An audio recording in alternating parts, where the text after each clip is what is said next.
Hello mga kabibig! Welcome back sa ating bagong YouTube channel. Ito ang pinakamaingay na YouTuber sa balat ng YouTube. Ako si Kabibig, maglabak-labak na ta with evidence. So ito kabibig ha, mahirap kasing i-impeach si Pipi Sara, so kakasuhan na lang. Anytime daw ay pwede nang arestuhin si Pipi Sara. Huy! Grabe! Na-interview si Matibag kabibig. Sabi niya dito anytime, basta may kaso na kay Pipi Sara, pwede na siyang arestuhin. Hala ka! Ano man naman to? Hindi kayang ipa-impeach si Pipi Sara, ipakukulong na lang. Nangyari, ang gulo-gulo ng Pilipinas. Instead na bigyang pansin itong sobrang pagbaha, sirang mga flood control projects, pero nakafocus pa rin sila kay VP Sara. Parang walang pakialam sila sa mga taong mahihirap, na yung mga bahay nasisira, nagigiba, kasi naanod sa baha, yung mga walang pagkain, kasi hindi makalabas, it's because walang makuhang trabaho. Yung ganun kabibig ba? Pero ang focus nila, VP Sara, ipa-impeach. Halata namang hindi ma-impeach si VP Sara. Ngayon, gusto nilang kasuhan, ipakulong, at naghihintay lang sila ng warrant of arrest. Naku po, ano ba naman? Totoo ba to kabibig? Grabe naman to si Matibag. Lahat ng mga bumangga kay Matibag, tibag. Pero ang tanong, kung babanggain mo ba Matibag si VP Sara, kaya mo ba?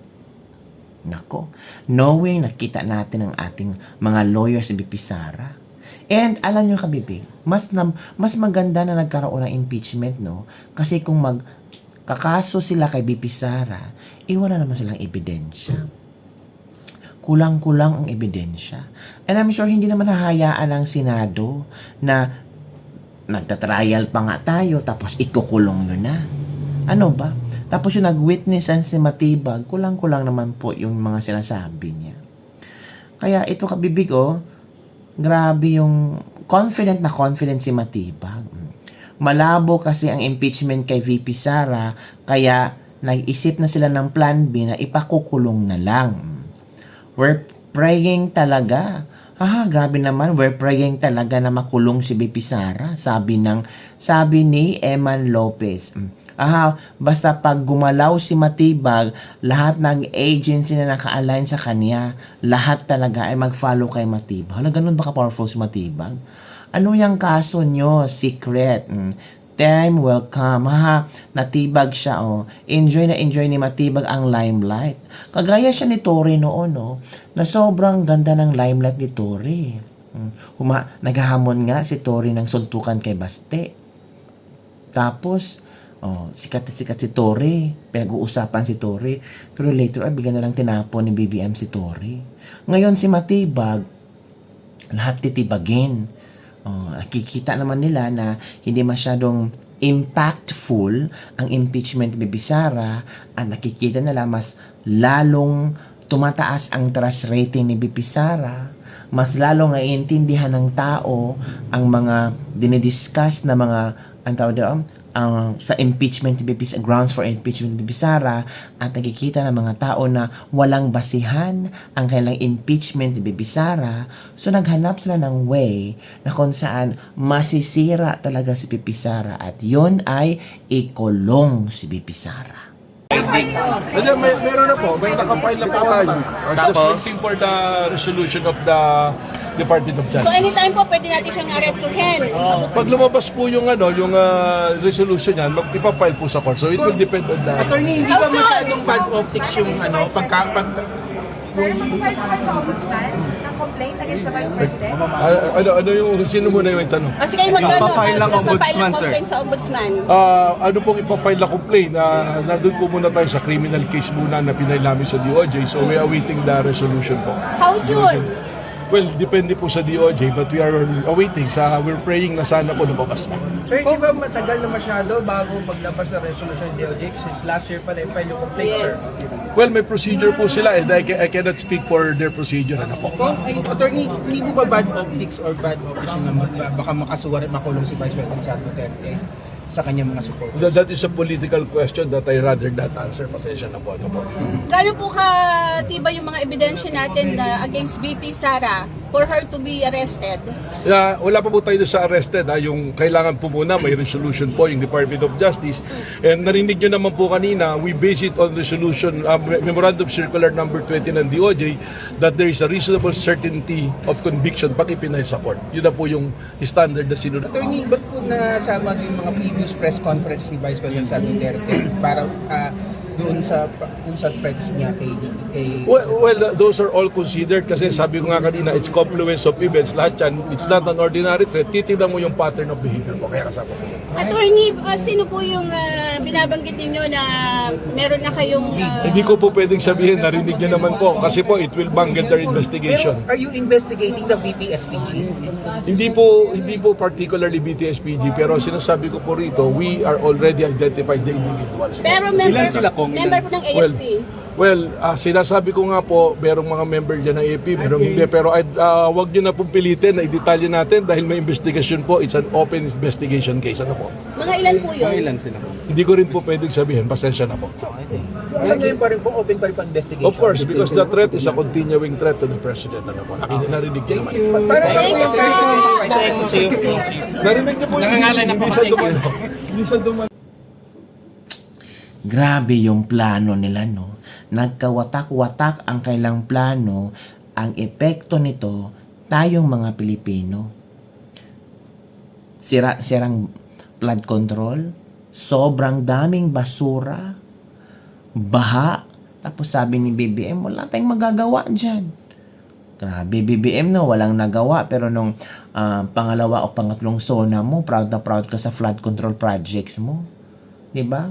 Tapos kinarma ka. It's because nagmamarunong ka, naghahambog-hambog ka. So, ang nangyari, binaha. Doon nagsimula ang flood control project anomalies na nadiskubre. Diba? Pero alam nyo kabibig, natatawa na lang ako sa PBBM admin kasi mas focus sila kay VP Sara kumpara sa problema ng Pilipinas. Mas focus sila kay VP Sara, it's because takot sila na kung makaupo si VP Sara bilang presidente, wala. End of their life na talaga.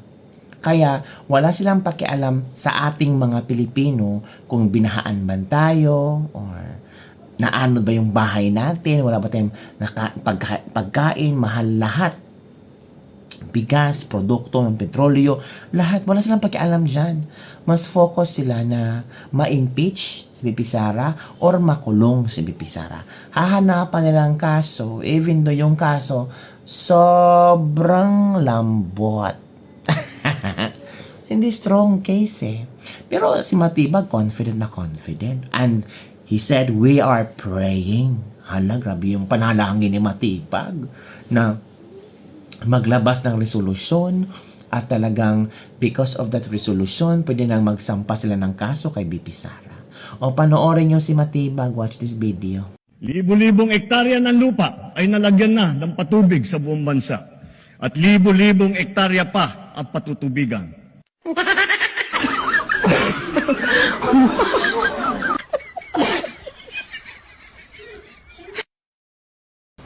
Grabe ka, barangay.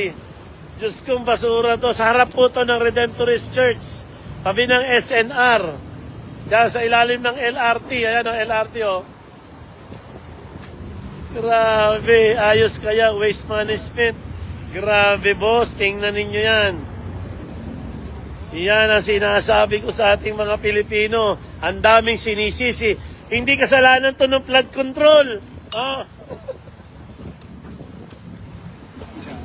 Yan, ha? O kung flood control to, basura to, may nakikita nyo, ha? O kita nyo yung taong yun, susum ko, ha? Nakalubog sa tubig. Pero hindi makalubog kasi puno-puno ng basura. Ayan, mga kabarangay. Grabing basura to. Diyos ko. Ngayon lang ako nakakita ng ganito kadaming basura, mga kabarangay. Kapansin-pansin ang mabilis na humupa ang tubig baha sa ilang bahagi ng Navotas, Valenzuela, Manila at G. Araneta Avenue at E. Rodriguez na dati ay palaging lubog sa tubig. Yusek Claire, mag-ano lang po ako na yung ating po mga kababayan maging mapanuri kasi marami rin pong kumalat na fake news nitong nakaraang mga araw, particularly yung isang post na nag-viral na marami po nag-share na sobra daw po lalim ng tubig sa Balintawak nitong nakaraang araw, which is not true. Wala pong pagbaha sa Balintawak area. In fact, yung isang nag-post, tinake down na po niya kasi marami pong nag-comment doon sa kanyang post na hindi totoo yan, kadadaan ko lang dyan. Marami pong nag-post ng ganoon. So, sana po yung ating mga kababayan iwasan yung pag-post ng fake news, maging mapanuri doon sa kanilang isineshare para po hindi rin magdulot ng kalituhan sa ating po mga kababayan. Bago tayo magtapos sa ating mga panauhin, meron lang po tayong katanungan kay Chairman na Don Artes.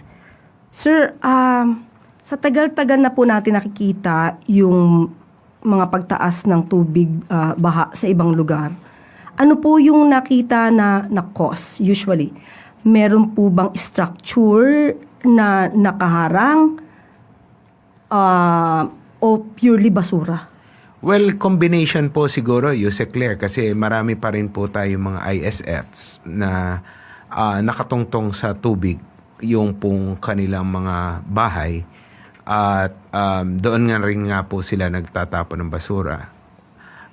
So, sama-sama na po yan. Pero meron din po, like sa Main Avenue, recently tumataas po yung tubig dyan. Minsan hindi po halos madaanan sa Elong EDSA.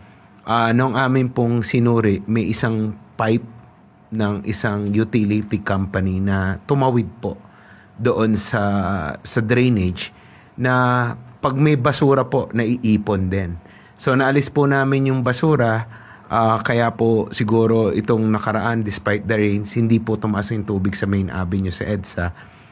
Pero na-notify na rin po namin yung may-ari po noong pipe na kung pwede po ay alsin or ilipat or ilalim at least doon po sa drainage para po hindi maka-obstruct ng daloy po ng tubig. Meron ba kayo nakita, let's say, mga building, structure na nakakos para hindi mabilis dumalo yung tubig baha? Meron din po at yan po ay pinadadala natin ng notice of violation kahit nga po mag-violate lang noong easement rule po natin na at least 3 meters, pinadadalan po natin ng notice of violation.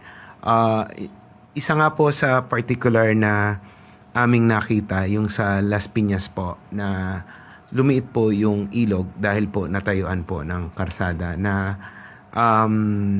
sa amin pong opinyon ay nagpapabagal po ng daloy ng tubig na nagiging dahilan po ng pagbaha doon sa low-lying area ng Las Piñas at Parañaque po.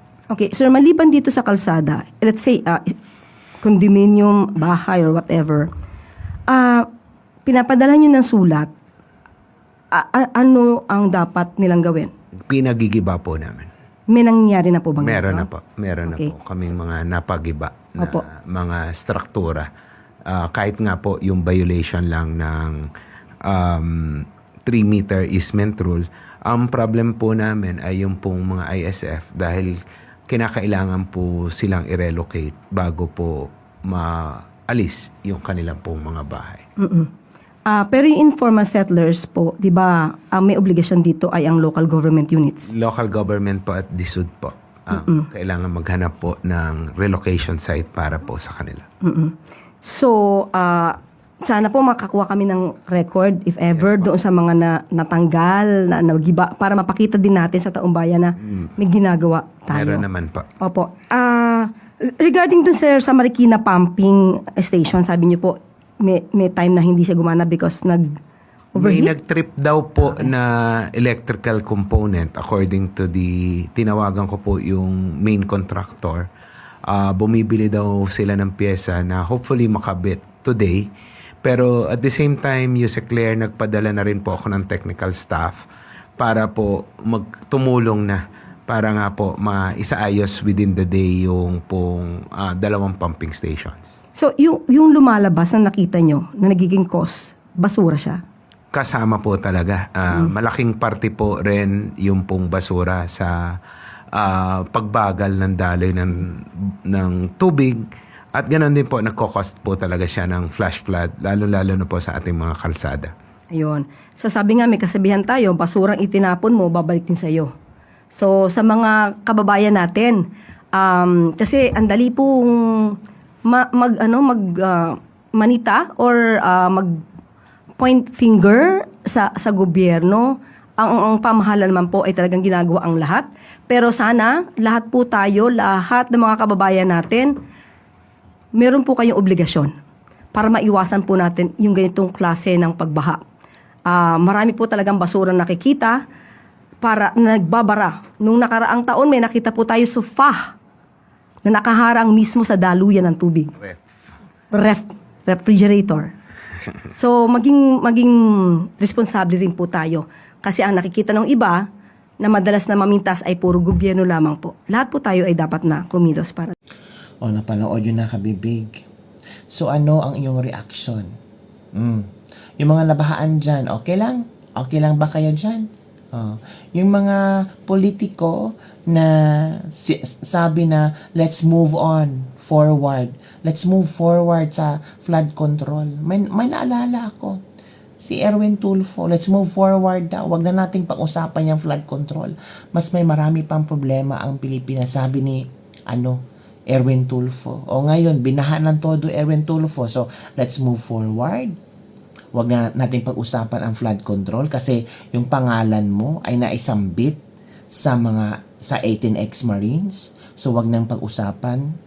So, kung wala pa yung pangalan mo dyan, pwedeng pag-usapan. Pero nandun ang pangalan mo, ay huwag nang pag-usapan. Let's move forward. Kasi maraming pang problema ang Pilipinas. Ano bang problema ng Pilipinas na nabigyan ng solusyon niyo? Wala naman na. Mas lalong naglubok ang Pilipinas. Mas lalong binaha ang Pilipinas. Literally, binaha tayo, pero mas lalo tayong binaha sa problema, mga kabibig. Diba? So, ano ang iyong reaction, kabibig, na ngayon ay naghihintay? We're praying, nanalangin si Matibag na sana lumabas ang resolusyon at makasuhan na si Pipi Sara, mapakulong na si Pipi Sara, and party-party ulit sila. Ano ang iyong reaction, kabibig? Don't forget to like, subscribe, and share this video. Bye everyone. See you next time.